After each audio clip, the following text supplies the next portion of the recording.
Is Wednesday, January 6th, 2016, and the title of this rant will be Hillary Clinton, a serial enabler and anti-woman. Now, there's been some undercurrents of this theme from the Republicans for about the last week or 10 days or so. I wasn't paying a whole heck of a lot of attention to it because the Republicans have enough troubles on their own side.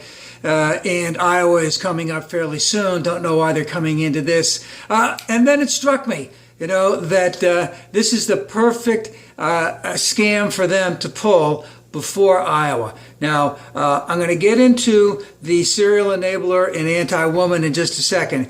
But think of it this way. If they could get something to pin on Hillary right now that would allow Bernie to win Iowa, then he would have the momentum going into New Hampshire.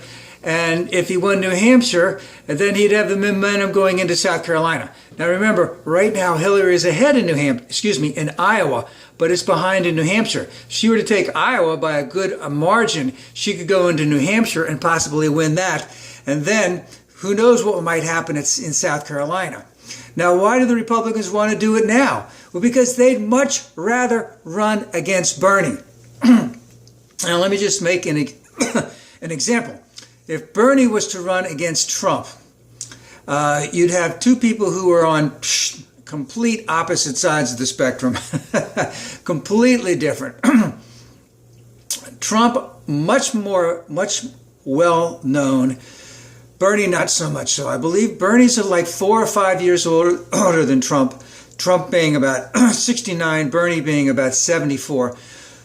But Bernie looks much older than him. Trump, pretty sure he's had some type of facelift and uses a lot of makeup. Or maybe he doesn't have a facelift, he just uses a lot of makeup. Bernie doesn't wear any makeup at all. He looks a lot older. The way Trump talks, he's much more enthusiastic, much more demonstrative. So he actually, really can command an audience in some respects. And of course, the press love Trump. They'll show Trump all over the place talking about his happy horse shit, but won't talk about the issues which Bernie is going to run against, which Bernie would run against him.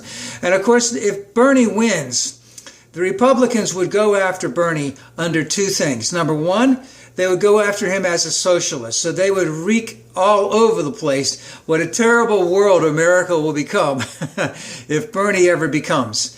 And Bernie is Jewish, so I believe that there would be tremendous undercurrents of him being Jewish somewhere in there. It won't come up, with the people in the election, but it will come up on the soft underbelly of the Republicans, 2 or 3 levels down. So they'd much rather run against Bernie. They have good ammunition against Bernie. And especially if you went against someone younger, let's say Rubio, complete difference in terms of age factors. But, so let's get back to the Hillary anti-woman serial enabler. So what they've brought out is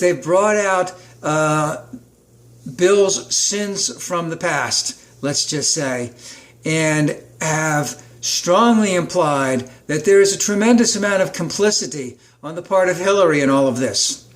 And so what they're doing is they're blaming Hillary for Bill's sins. Now, when Bill was first caught, let's just say, in 1998, people felt very sorry for her. Her poll numbers went up quite a bit. And it's been a long time since 1998 that a lot of the younger electorate won't know anything about it. And Hillary is very well known, so don't know if that can really affect her or not. And then for the Republicans to go after Hillary as being anti-woman in the sense that Hillary is for raising the minimum wage. Hillary is for paid maternity leave. Hillary is for equal pay for equal work for women. Hillary is for Planned Parenthood and for, let's just say, women's health issues in general, which are very, very necessary in this country. Hillary is also for childhood education, increased funding for education. So the Republicans are being really, really hypocritical when they say that look at how bad she is when she's for all of the things that, almost all the things that most women are in favor of. So I don't know if this is a long shot. I don't know if the Republicans are testing the waters right now. If it's not going to work, they're going to scrub it fairly quickly. Maybe it'll show just enough traction for them to see that it could work in the general election. And then if Hillary's in the general election, then they'll go all out on it. And even if it doesn't work, as far as I'm concerned, the Republicans can't help themselves, and they'll use it in the general election against her if she's to win the nomination. Again, at the same time, very, very hard to see how the Republicans, who are very, very anti-women, can come up with a plausible scenario to say, I'm against raising the minimum wage. I'm against paid maternity leave. I'm against funding for Planned Parenthood. I'm against equal work for equal pay. I'm against free college tuition for the first 2 years of college. But Hillary is a serial enabler and is anti-woman. I don't think that's going to go.